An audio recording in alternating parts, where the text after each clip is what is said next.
আওয়ামী লীগের কার্যক্রম নিষিদ্ধই থাকছে, সংসদে বিল পাস হয়েছে।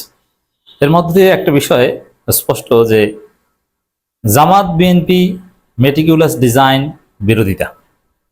দর্শক, জামাত বিএনপির যে বিরোধিতা, এটা কেমন যেন অর্গানিক না। কেন অর্গানিক না?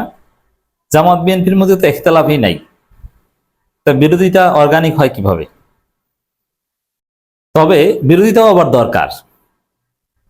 দেখেন, মারামারিতে দুই ভাই হয়, আবার বিএনপি নিজেরা নিজেদেরকে প্রায় 250 মানুষ হত্যা করেছে, নিজেরা নিজেদেরকে। এর মানে কি তাদের মধ্যে কি রাজনৈতিক বিরোধ, আকীদাগত পার্থক্য? না, বিএনপি তো বিএনপি। যেমন বিএনপির মির্জা ফখরুল আর রুহুল কবির রিজভির মধ্যে দ্বন্দ্ব।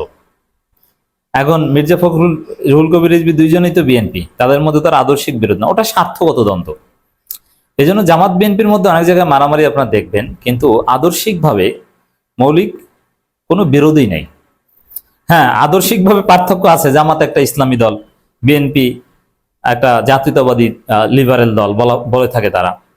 এটা তো মৌলিক অনেক পার্থক্যের জায়গা, কিন্তু রাষ্ট্র এবং রাজনীতির জায়গায়, রাষ্ট্র পরিচালনা কেন্দ্রিক জায়গায় জামাত বিএনপির মধ্যে কোনো বিরোধ তো আমি দেখি না। যতটুকু বিরোধ দেখছেন, আমি আসছি যে বিরোধ নাই কিভাবে। এই বিরোধ যতটুকু দেখা যাচ্ছে ততটুকু কৃত্রিম, অর্গানিক না, আর্টিফিশিয়াল। এটা মেটিকুলাস ডিজাইন বিরোধ দেখানো হচ্ছে। কেন? আওয়ামী লীগ ঠেকাতে। কারণ আওয়ামী লীগকে বাংলাদেশের রাজনীতি থেকে একদম আউট করা এত সহজ নয়। স্বাধীন বাংলাদেশের জন্মদাতা আওয়ামী লীগ। আওয়ামী লীগের নেতৃত্বে বাংলাদেশ স্বাধীন হয়েছে, এবং বাংলাদেশের স্বাধীনতার যে পরিক্রমা, স্বাধিকার আন্দোলন, সেই 52 ভাষা আন্দোলন থেকে শুরু করে 66 6 দফা, তার আগে শিক্ষা আন্দোলন, 69 গণঅভ্যুত্থান, তারপরে মুক্তিযুদ্ধ, সবকিছুতে নেতৃত্বে ছিল আওয়ামী লীগ। যুক্তফ্রন্ট, নির্বাচন, সবকিছুর মূল ছিল আওয়ামী লীগ। অতএব আওয়ামী লীগ বাংলাদেশ নামক রাষ্ট্রের জন্মদাতা। কিন্তু সে আওয়ামী লীগ এক পর্যায়ে ফেসিস্ট হয়েছে এবং গণহত্যাকারী দল হয়েছে। সে আওয়ামী লীগকে এদেশের জনগণ আর রাজনীতিতে দেখতে চায় না। আরে ভাই, আপনি বাংলাদেশের জন্মদাতা হন আর যাই হন না কেন, আপনি সন্তান জন্ম দিয়ে যদি সন্তানকে হত্যা করেন, আইন অনুযায়ী আপনার ফাঁসি হবে, এটাই বাস্তব কথা। যেমন সন্তানকে যদি পিতা হত্যা করে, তাহলে কি পিতার কোনো আলাদা মাপ আছে? নাই, তাকে কিন্তু ফাঁসির দড়িতেই ঝুলতে হবে। এরকম বাংলাদেশ রাষ্ট্র জন্ম দিয়েছে আওয়ামী লীগ। আওয়ামী লীগের নেতৃত্বেই আমরা সবাই যুদ্ধ করেছি।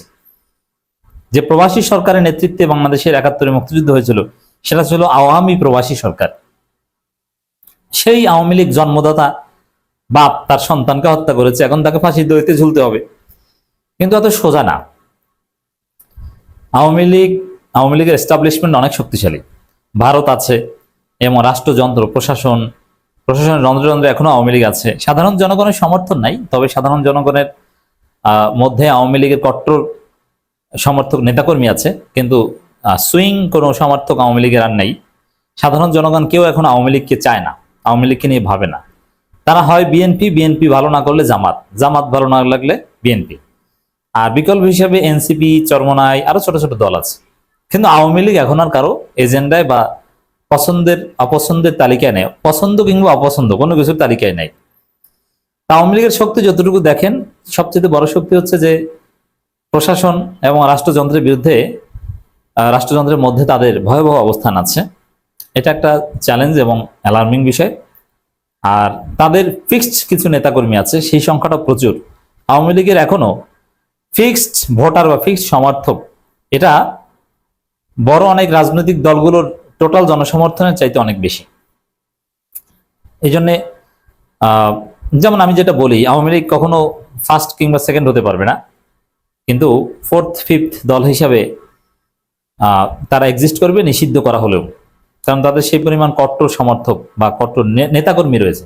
কিন্তু সাধারণ জনগণ কখনো আর তাদেরকে সমর্থন করবে না। এই জন্য আওয়ামী লীগকে একদম নিশ্চিহ্ন করা, এতে যথেষ্ট বেগ পেতে হবে। আর আওয়ামী লীগ যদি ফিরে আসে, আওয়ামী লীগ স্বাভাবিকভাবে রাজনীতি করার সুযোগ পায়, তাহলে আওয়ামী লীগ গণহত্যা করেছে, তারপরেও আওয়ামী লীগ আবার ফিরে আসতে পারবে। কারণ আওয়ামী লীগ 1974-75 সালে ভয়াবহ অপরাধ করেছিল, তারপরে কিন্তু আওয়ামী লীগ আবার ক্ষমতা এসেছিল। এই জন্যে এই বিষয়ে বিএনপি জামাত একমত যে আর যাই হোক, আওয়ামী লীগকে আর আমরা রাজনীতিতে ফিরতে দেব না। এই জন্য আওয়ামী লীগকে নিষিদ্ধ রাখতে হবে। এই হিসাবে বিএনপি জামাত এক হয়ে সংসদে আওয়ামী লীগ এই সংসদে সন্ত্রাস বিরোধী আইন বিল পাস করেছে, সংশোধিত বিল পাস, যার ফলে আওয়ামী লীগ এখন সংসদের আইনের মাধ্যমে নিষিদ্ধ, ফেরার আর কোনো সুযোগ নাই, বিল পাস হয়ে গেছে। তো দর্শক, এর বাইরে দলীয়ভাবে নিষিদ্ধ থাকলেও সংসদীয় রাজনীতিতে, গণতান্ত্রিক রাজনীতিতে সরকার বিরোধী মনোভাব তীব্র থাকে এবং সরকারের সমালোচনা তীব্র হয়। সরকারি দলকে সবসময় সমালোচনায় বিদ্ধ হতে হয়, যার ফলে যদি কার্যকর বিরোধিতা সংসদে কিংবা মাঠে না থাকে, রাজপথে না থাকে, ওই স্পেসটা কেউ না কেউ দখল করবে। এই জন্যে বিএনপি জামাতের মধ্যে রাষ্ট্র পরিচালনা সংক্রান্ত কোনো ইখতিলাফ নাই, কিন্তু তাদের মধ্যে যদি এই ঐক্য থাকে তাহলে বিরোধিতাকারী একটা গ্রুপ হিসাবে আওয়ামী লীগ জনপ্রিয়তা লাভ করবেই। এই জন্যে জামাত বিএনপি বিরোধিতা লাগবেই, যার ফলে বিরোধিতা না লাগলেও তারা কৃত্রিমভাবে হলেও বিরোধিতা দেখাবে যাতে আওয়ামী লীগ না ফিরতে পারে। যে বিএনপির ভুল ত্রুটি, বিএনপির এই সমস্যা সেই সমস্যা, আরে আমরা তো প্রচন্ড বিএনপির বিরুদ্ধে, এই যে দেখেন না আন্দোলন করি, বিক্ষোভ মিছিল করি, অতএব আওয়ামী লীগের আর কোনো স্পেস থাকে না। আর যদি বিএনপি জামাত, যেমন জুলাই সনদ, দেখেন এই বিষয়টা আপনাকে স্পষ্ট হতে হবে যে বিএনপি জামাতের মধ্যে রাজনীতির দীর্ঘমেয়াদী বা বৃহত্তর চিন্তা ভাবনায় পার্থক্য রয়েছে, কিন্তু রাষ্ট্র পরিচালনা সংক্রান্ত কোনো আকীদাগত পার্থক্য নেই। যেমন যা দেখছেন ওটা কৃত্রিম। যেমন জুলাই সনদে বিএনপিও সাইন করেছে, জামাতও সাইন করেছে। সবচেয়ে বড় বিষয়টা আপনাদেরকে দেখাই, জামাত বলে 72 সংবিধান চলবে না, আর বিএনপি মুখে মুখে বলে যে না 72 সংবিধান, মুক্তিযুদ্ধ, মুক্তমুখ। আসলে বিএনপি হলো 72 সংবিধানের আসল শত্রু, কারণ 72 সংবিধান তো বিএনপি 72 সংবিধান পক্ষে বলতে বলতেই শেষ করে দিচ্ছে। এই যে বিএনপির যে এজেন্ডা বা বিএনপি যেভাবে সংশোধন করতে যাচ্ছে, সেখানে 72 সংবিধানকে কাটাছেড়া করে বিসমিল্লাহ ঢুকাচ্ছে, 72 সংবিধানকে ধ্বংস করে মূলনীতিকে, ধর্মনিরপেক্ষতাবাদ এটা উঠিয়ে দিয়ে সর্বশক্তিমান আল্লাহর উপর পূর্ণ আস্থা বা বিশ্বাস ঢুকাচ্ছে, জিয়াউর রহমানকে স্বাধীনতার ঘোষক বানাচ্ছে, শেখ মুজিবের সবকিছু উঠিয়ে দিচ্ছে। তাতে কি 72 সংবিধান থাকে? মোটেও থাকে না। এর মানে 72 সংবিধান বিএনপি ধ্বংস করছে, কিন্তু মুখে বলছে এক কথা, আর জামাত মুখেও ধ্বংস চায়, বাস্তবে ধ্বংস চায়। বাস্তবে বিএনপি জামাত একই, বিএনপিও যা চায় জামাতও তা চায়। আর যতটুকু পার্থক্য দেখেন ওটা আমার কাছে এখন পর্যন্ত কৃত্রিম মনে হয়েছে, আর্টিফিশিয়াল বা মেটিকুলাস ডিজাইন মনে হয়েছে। এই যে আওয়ামী লীগ নিষিদ্ধের, আওয়ামী লীগ কার্যক্রম নিষিদ্ধই থাকছে সংসদে বিল পাস, এই বিল পাসের মধ্য দিয়ে এই বিষয়টা স্পষ্ট হয় এবং এটার ফলাফল এটা যে আওয়ামী লীগকে কোনোভাবে আর ফিরতে দিবে না। এই বিষয়ে বিএনপি জামাত যেভাবেই হোক ঠেকাবেই। অথবা আওয়ামী লীগ আপনারা হয় বিএনপিতে যোগ দেন, নইলে জামাতে যোগ দেন, নইলে এনসিপিতে যোগ দেন। আওয়ামী লীগের চিন্তা করে আর লাভ নাই, 24-এর গণঅভ্যুত্থানের মাধ্যমে আপনাদের কবর হয়ে গেছে। আর শেখ হাসিনা যদি হঠাৎ করে মারা যায়, শেখ হাসিনা তো বলেছে মরলে দিল্লিতেই মরবো, তো শেখ হাসিনা মারা গেলে তখন আপনাদের যে কট্টর নেতাকর্মীরা যারা আছে তারাও আর থাকবে না। আওয়ামী লীগের কার্যক্রম নিষিদ্ধের জন্য অন্তর্বর্তী সরকারের আমলের সন্ত্রাস বিরোধী অধ্যাদেশ অনুমোদন দিয়েছে ত্রয়োদশ জাতীয় সংসদ। 8 এপ্রিল জাতীয় সংসদে সংক্রান্ত সন্ত্রাস বিরোধী সংশোধন বিল 2026 পাস হয়। স্বরাষ্ট্রমন্ত্রী সালাউদ্দিন আহমেদ বিলটি পাশের জন্য উত্থাপন করলে তা সর্বসম্মতিক্রমে কণ্ঠভোটে পাস হয়।